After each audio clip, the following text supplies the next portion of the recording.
I'm traveling this week to Ennis, Texas to teach 2 prayer painting workshops, and I'm so excited. I'm going to see my friends Megan and Heather in person.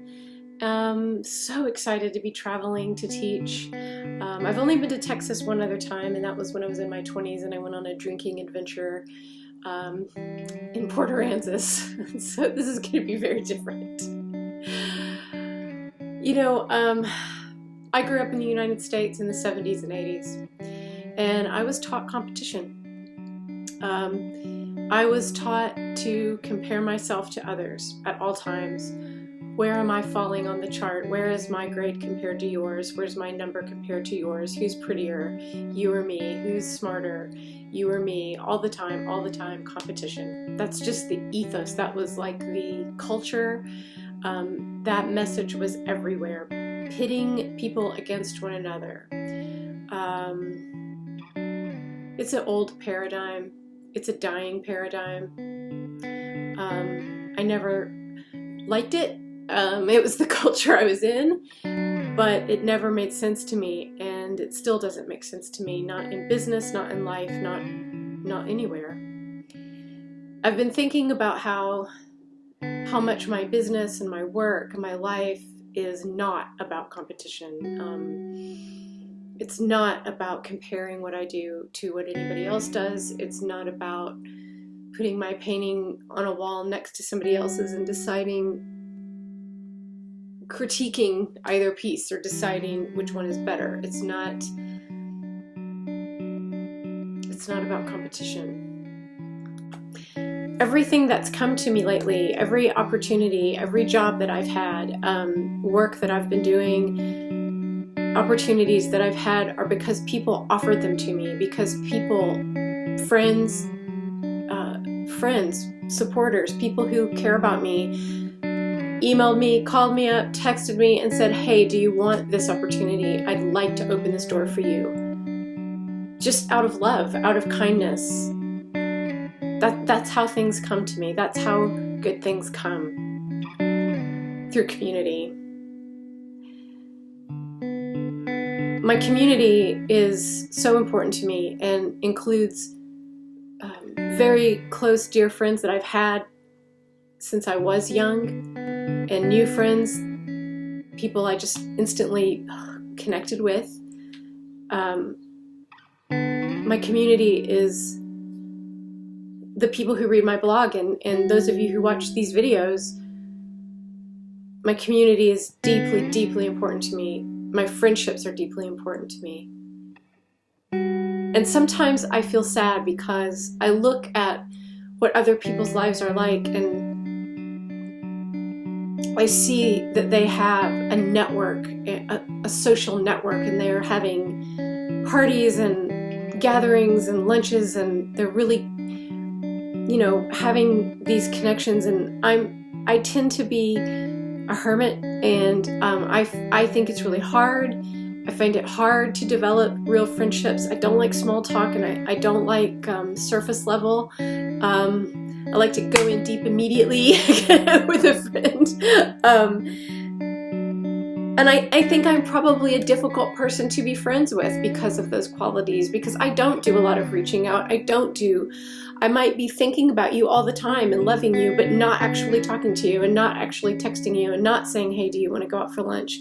I can hardly ever get a thank you card in the mail. I think I'm probably not an easy friend, but I'm a loving friend and an appreciative and grateful friend. I do sometimes wish that I had a network, a wider network, a wider physical community, but I'm also really grateful for the friends I have and the people who understand me and who get it and who know that just because I haven't been talking to you for a couple of months doesn't mean that I don't love you or that I'm not thinking about you.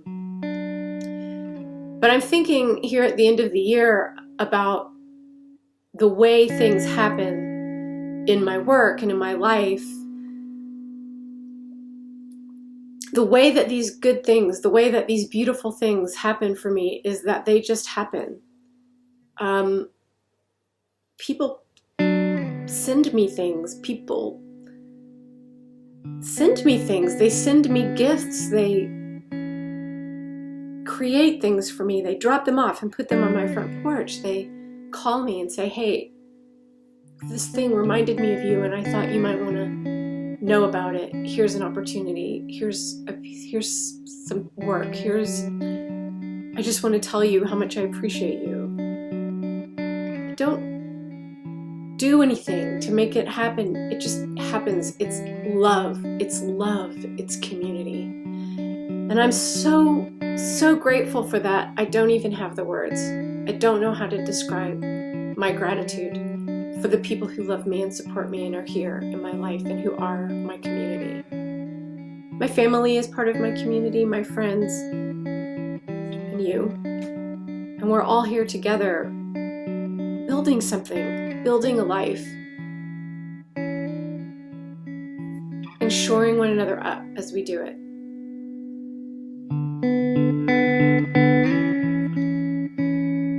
So Megan is someone I've known for years online. I think we met on Twitter years ago, and she's been incredibly supportive of me and helped me so much in my work. And I hope there's been an exchange. I hope that I've helped her in some way, but she's been very helpful to me. And we have, a very genuine friendship. And I always think it's really weird when people put internet friends into a different category, like it's not real. It's very real. I have very close friends that I've met online.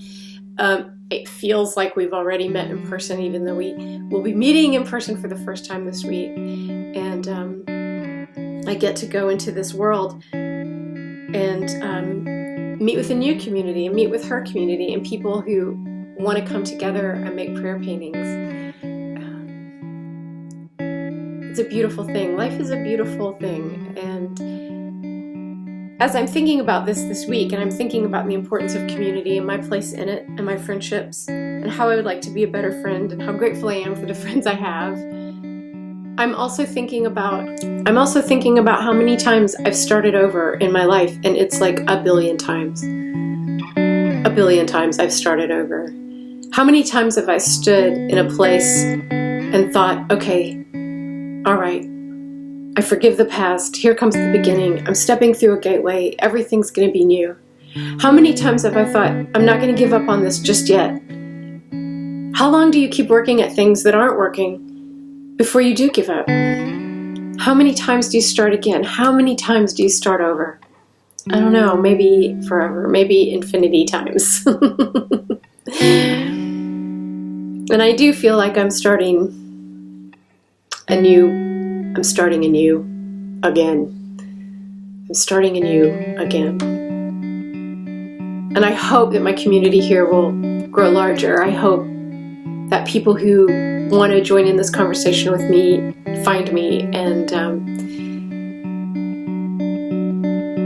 here we go into a new phase. It really does. It feels like a new phase. It feels like, getting on a plane and going somewhere to teach, like that's part of my dream. That's part of my dream life. This is something I've put on dream boards and written in my planner. Wouldn't it be great? Wouldn't it be great? Well, here I go to do it. And I hope that this is just the beginning of being able to travel to teach and bringing groups of people together to paint prayers together, to enter into creativity together, to pray together, to hold space together. I love you. I love you, and I'm grateful for you, and I thank you for being here. No more competition. Life is not about competition. Work is not about competition. Survival is dependent upon community and supporting one another. Success is the bonds of love that connect us all to one another. Holding one another up. Sharing love with one another. Telling someone when you love them, when you love their work, when you love what they've done, when something they've said has helped you. Opening a door when you can. Giving an opportunity to someone else. That's what it's all about. That's success. You may have been taught something else. I was taught something else. But there's a new day dawning.